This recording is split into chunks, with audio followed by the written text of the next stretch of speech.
Assalamualaikum warahmatullahi wabarakatuh. Perkenalkan, nama saya Nazwa Aulia, NPM 2401051008. Nah, di sini saya mau menjelaskan materi tentang kewajiban hukum auditor.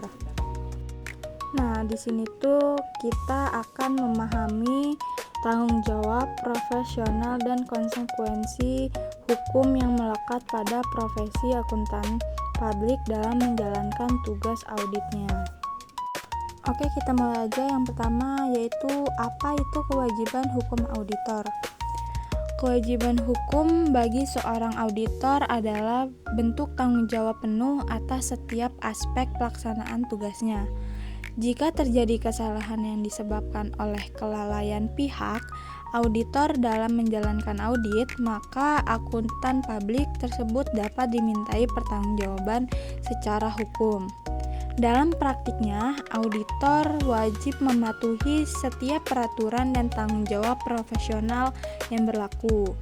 Misalnya, jika terjadi kesalahan akibat kelalaian auditor, akuntan publik akan dimintai pertanggungjawaban di mata hukum. Dan auditor wajib mematuhi setiap peraturan dan tanggung jawab profesional yang berlaku. Selanjutnya, mengapa resiko hukum auditor meningkat? Ada beberapa faktor pendorong meningkatnya kewajiban hukum saat ini, yaitu yang pertama, kesadaran pengguna. Sekarang pengguna laporan keuangan makin sadar dan kritis. Jadi, kalau ada kesalahan sedikit saja, auditor bisa langsung disalahkan dan dituntut tanggung jawabnya. Yang kedua, perlindungan investor. Otoritas pasar modal makin ketat melindungi investor. Jadi, kalau laporan keuangan bermasalah, auditor juga bisa ikut kena dampaknya secara hukum. Selanjutnya yang ketiga, kompleksitas bisnis. Bisnis sekarang makin rumit dan sistemnya sudah banyak pakai teknologi. Jadi proses audit lebih sulit dan resiko kesalahan juga makin besar. Selanjutnya yang terakhir yaitu penyelesaian luar peradilan. Banyak KAP memilih menyelesaikan masalah di luar pengadilan supaya tidak keluar biaya besar. Tapi ini juga menunjukkan resiko hukum auditor memang meningkat. Selanjutnya yaitu tanggung jawab utama auditor. Tugas auditor tidak hanya memeriksa angka, tetapi juga memiliki tanggung jawab moral dan hukum untuk yang pertama, deteksi kecurangan atau fraud detection, yaitu mendeteksi indikasi kecurangan dan melaporkannya. Yang artinya yaitu auditor punya tanggung jawab untuk menemukan tanda-tanda kecurangan dalam laporan keuangan.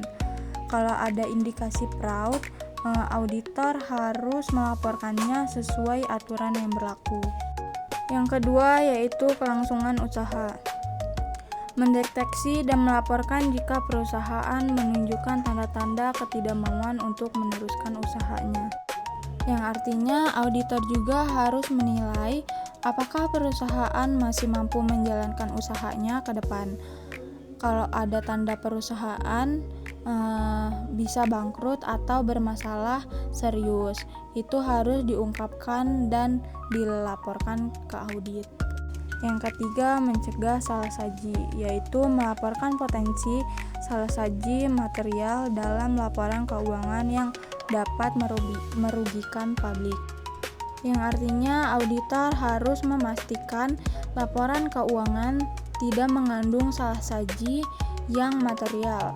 Kalau ada kesalahan besar yang bisa menyesatkan pengguna laporan, auditor wajib menyampaikannya.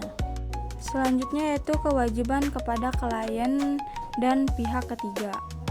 Sebagai Certified Public Accountant atau bisa disebut CPA, tanggung jawab terbagi menjadi dua ranah utama.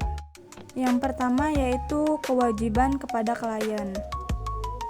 Sebagai CPA, auditor punya tanggung jawab langsung ke klien karena ada hubungan kontrak kerja. Jadi, auditor harus bekerja sesuai perjanjian dan aturan hukum. Kalau ada klien yang merugikan klien, auditor bisa dimintai pertanggungjawaban secara hukum. Dan yang kedua, kewajiban kepada pihak ketiga. Auditor juga punya tanggung jawab ke pihak lain yang memakai laporan keuangan, yaitu ada pemegang hak utama. Itu pihak yang dari awal memang ditujui sebagai penerima laporan. Yang kedua ada pemegang hak lainnya seperti kreditur, pemegang saham, atau investor yang tidak disebutkan namanya, tapi tetap menggunakan laporan tersebut untuk mengambil keputusan, sehingga auditor tetap bisa dimintai tanggung jawab jika ada kesalahan besar.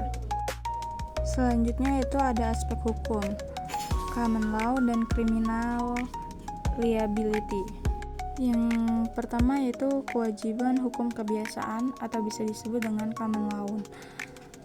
Kewajiban ini tuh didasarkan pada keputusan pengadilan sebelumnya, bukan berdasarkan undang-undang yang dibuat legislatif.